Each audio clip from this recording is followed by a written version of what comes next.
Note to self, don't make an E3 video a month after E3.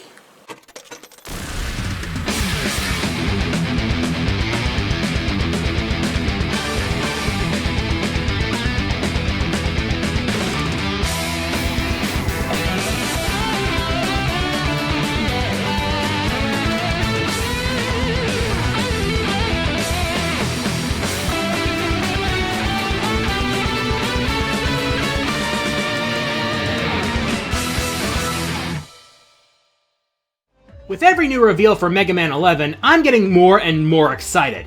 All the new features, the presentation, the examples of the levels we're going to be getting, and of course the new Robot Masters, which by extension means new awesome weapons to tear through Wily's forces with.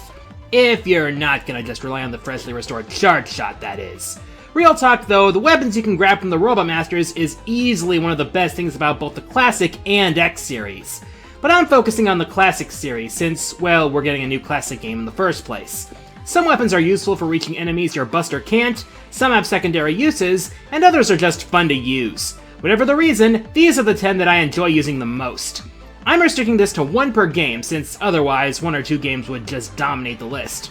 Get your weapons ready, it's game time! All things being equal, Mega Man 8's weapons weren't that impressive compared to the super crazy shit you could get for your standard issue Lemon Launcher. The best weapons in the game were ones you could use for stuff other than simply busting some nuts and bolts. Probably the most useful among these armaments was the Tornado Hold. Earned from probably the best Robot Master in this mixed bag of a game, the Tornado Hold tosses a powerful minifan on the ground a small distance ahead of you, which creates a powerful wind tunnel straight above it. Any enemy that gets caught in it gets damaged. But our boy Mega is made of tougher stuff than that. He gets a free wind-powered elevator. This can prove useful when you need to get up to a higher platform, or when you're trying to navigate Astro Man's maze of bullshit. And hey, if it's good enough for both Marvel and Smash Brothers, then as far as I'm concerned, it's good enough for this list.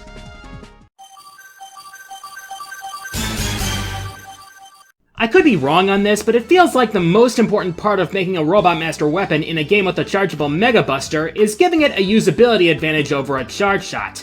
If the weapon can't do anything that a concentrated burst of sunlight can't, the weapon is likely going to be used for boss fights and nothing else. That's what separates the best weapons in games like Mega Man 6 from the rest.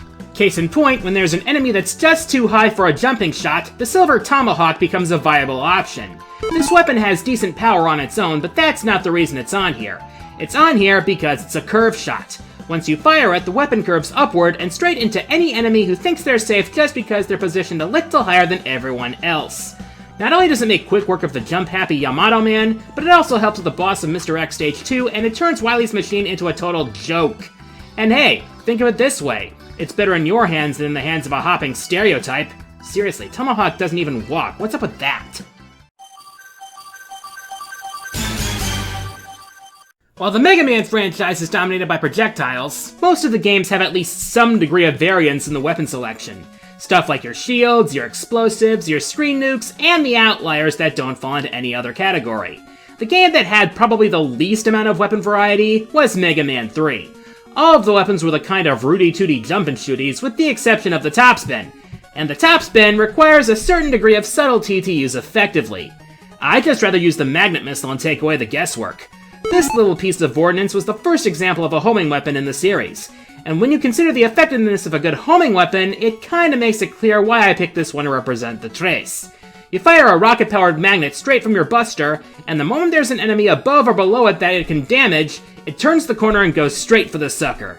Granted, it's not the most efficient weapon in the game, you have like 14 shots before you run out, and true, it can only turn once, but if I can add vertical range to my arsenal with any level of practicality, then who am I to complain?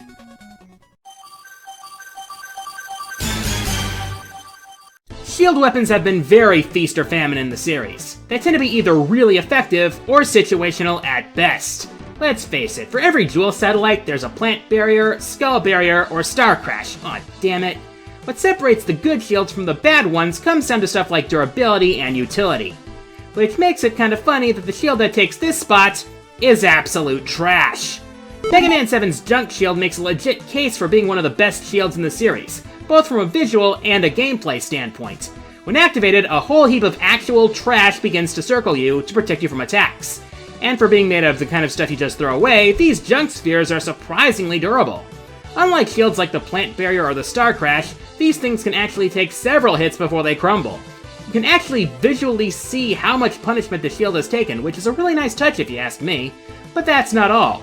By hitting the fire button while the shield is active, you can fire the remaining detritus in 3 directions. Cherry on top, it's environmentally sound. I mean, with all the stuff ending up in our landfills, you may as well make use of it. I mean, what else are you gonna do? Burn it? On second thought, we have separated our trash, right? Right? As I've brought up in the past, the original game has not aged well. Like, at all. It's a typical case of first game syndrome, where the fundamentals of the series had yet to be perfected and refined. And that also extends to its weapons. Half of them are situational at best. One of them you can only use in specific places, another has no damage to speak of except with bosses, and another still is a bomb that doesn't even detonate on contact with an enemy. The other 3 are really good though. The Rolling Cutter and the Thunder Beam both have great offensive capability. The Firestorm just has that little extra bit of utility to it. Earned from one of the most aggressive bosses in the game, this weapon's purpose is twofold. It fires the predictable fireball to burn enemies in its path. Yeah, the fireball does decent damage to enemies on its own, but that's not what puts the Firestorm on the list. While the first fireball is frying enemies in front of you, a second fireball is circling around you to fry enemies that are close to you. This helps you take care of enemies in tight spaces, effectively making it the first shield weapon in the series, predating even the Leaf Shield. Not only that, but it also makes short work of both Bomb Man and Wily's first phase. It attack, it protect, but either way, it wreck.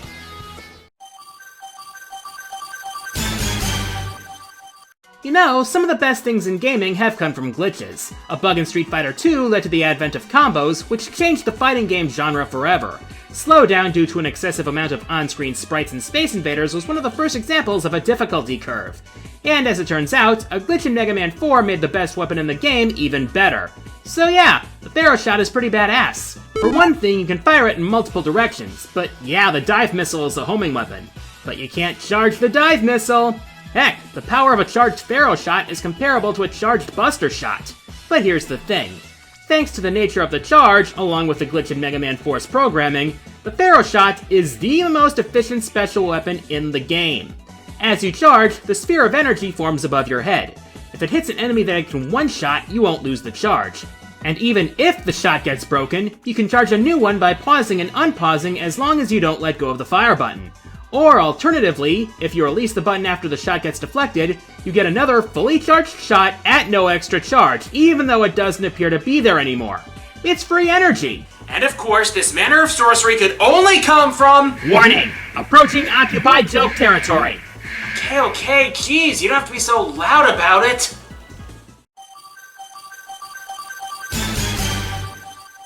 You know, we've gotten a lot of crazy weapons over the years. Hell, some of the weapons on this list are simply insane, and even beat out similarly insane weapons at that. In Mega Man 10 alone, we had stuff like a water shield, a surface-hugging wheel that speedrunners could swear by, a thundercloud, which was pretty much useless, and a frozen road hazard. But sometimes, you just need a weapon that's simply practical and gets the job done. If throwing knives work for the likes of Dio and Sakuya from Toho, then yeah, Omega can handle something like that, I guess. Only thing missing here is the time stop, and that's because it's in a different game. The Triple Blade is simple. It's nothing more than a spread of 3 knives from a single shot. Like I said, simple, but very effective. The first advantage that the Triple Blade has is its coverage, which spread weapons in general have. In fact, if you fire it in the air, the angle of the spread changes from upward to downward, further increasing your options. But that's not the best part. Remember that each of these knives is counted as a separate projectile. So if all 3 hit one enemy, that's 3 hits of damage all at once. Armed with that knowledge, if you use this weapon wisely, you can tear through larger enemies and even certain mini-bosses in practically no time at all. And Strike Man? Get up, get out of here, gone! That guy is not coming back.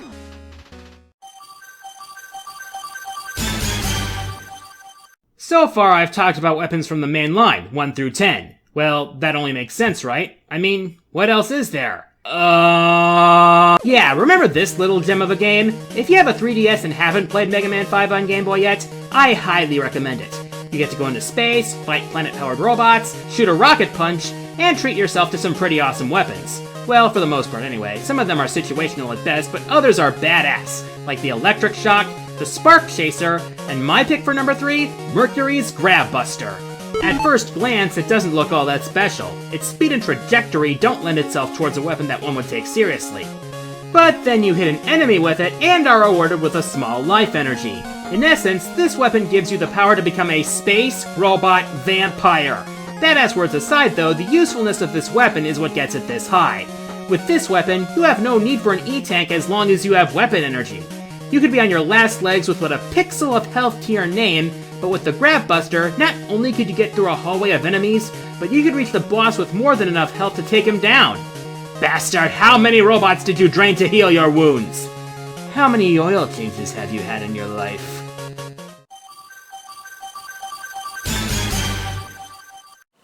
Yeah, take a shot, everybody. And then keep taking shots because you have so much damn weapon energy. Mega Man 2 was where the franchise first began to hit its stride. Aside from this being the game where several of the series' conventions were established, the weapon selection was also more fleshed out than the first game. And sure, you could use a rapid-fire boomerang, anti-air tornadoes, or a bomb that just sticks to walls. In fact, you have to use that last one at one point. But sometimes you just want to take the most OP weapon in the entire series and just tear shit up. Yeah, you see this guy? Yeah, this guy. You see me looking at this guy? Yeah, fuck this guy. Yep, everyone who's well-versed in Mega Man knows how powerful the Metal Blade is. Once you get this weapon, most of the game's enemies become nothing more than rust.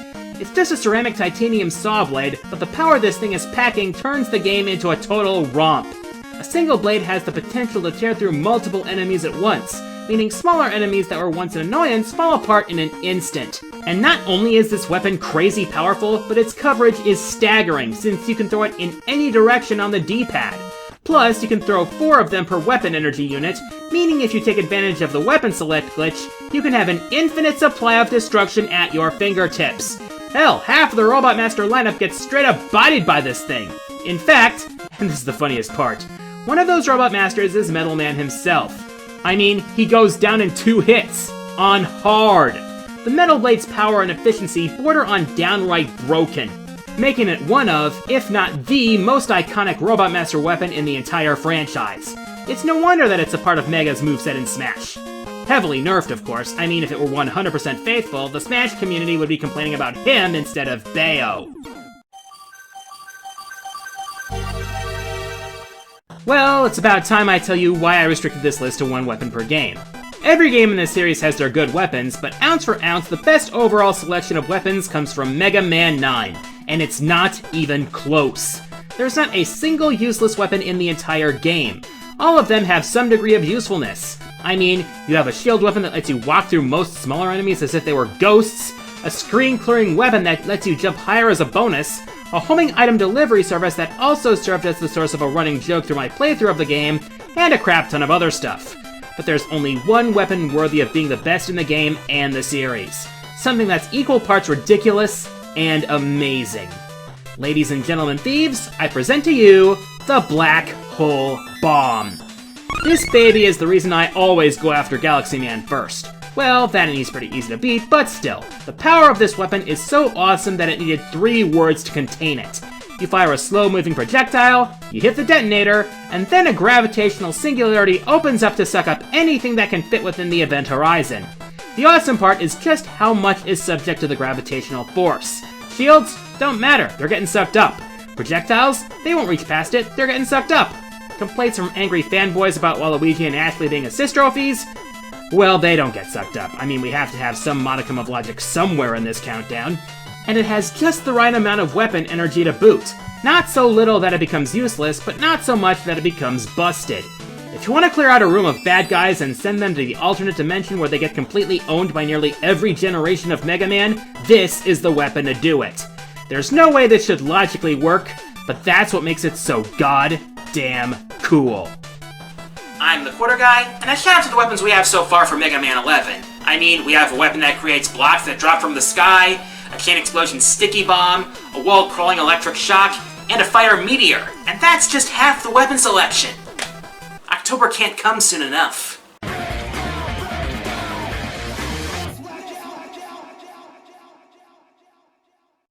Yo, what's good, my people? It's your boy DJ Q spinning the latest beats from the world of gaming. And we're just about to drop the freshest mixtape this side of Inkopolis Square. These tunes are set to maximum adrenaline and ready to get you fired up hotter than a stir fry in July. If these don't get your heart pumping, check your pulse, because you might be mortally challenged. Next time, Top 10 Fuck Yeah video game themes. It's game time!